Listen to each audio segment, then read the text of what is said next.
ሰዎች ፕሮክራስቲኔት የሚያደርጉባቸው 3 ምክንያቶች አሉ። የዩኒቨርሲቲ ተማሪ ከሆናችሁ ደግሞ አትሊስት ከ3ቱ በአንዱ ምክንያት ፕሮክራስቲኔት እያደረጋችሁ ነው። ብዙ ሰው ፕሮክራስቲኔሽን የስንፍና ጉዳይ ይመስለዋል። አንዳንዱ ደግሞ ፕሮክራስቲኔሽን የታይም ማኔጅመንት ችግር ይመስለዋል። ሌሎች ደግሞ የሞቲቬሽን ማጠር ምክንያት አድርገው ይወስዱታል። ዩኒቨርሲቲ ላይ ስትኖሩ ግቢ መሆን በራሱ የሚሰጣችሁ ብዙ ፍሪደም አለ፣ ግን አብሮት የሚመጡ ብዙ ፕሬሸሮች፣ ብዙ ጭንቀቶች አሉ። የተለያዩ ዴድላይኖች አሉ፣ አሳይመንቶች፣ ፈተናዎች አሉ።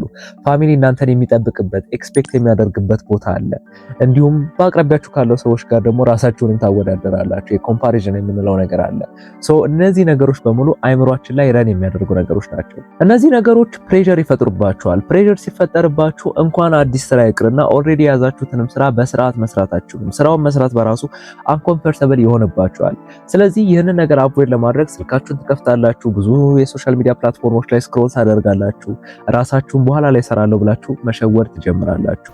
ፕሮክራስቲኔሽን የምንለው ቤዚክሊ ይሄን ነው። ይሄ ችግር የኔ ብቻ አይደለም፣ አብዛኛው ዩኒቨርሲቲ ተማሪ ሌላም ስራ ላይ ያለ ሰው የሚገጥመው ትልቅ ችግር ነው ፕሮክራስቲኔሽን የምንለው። ስለዚህ ፕሮክራስቲኔሽንን የሚያመጡብንን 3 ሪዝኖች እንዲሁም እንዴት እነዚህን ነገሮች አቮይድ ማድረግ እንደምንችልና ኢምፕሩቭ ማድረግ እንደምንችል በዲቴል እንመለከታለን። ቪዲዮውን እስከ መጨረሻው እንድትከታተሉ ታሳስባለሁ።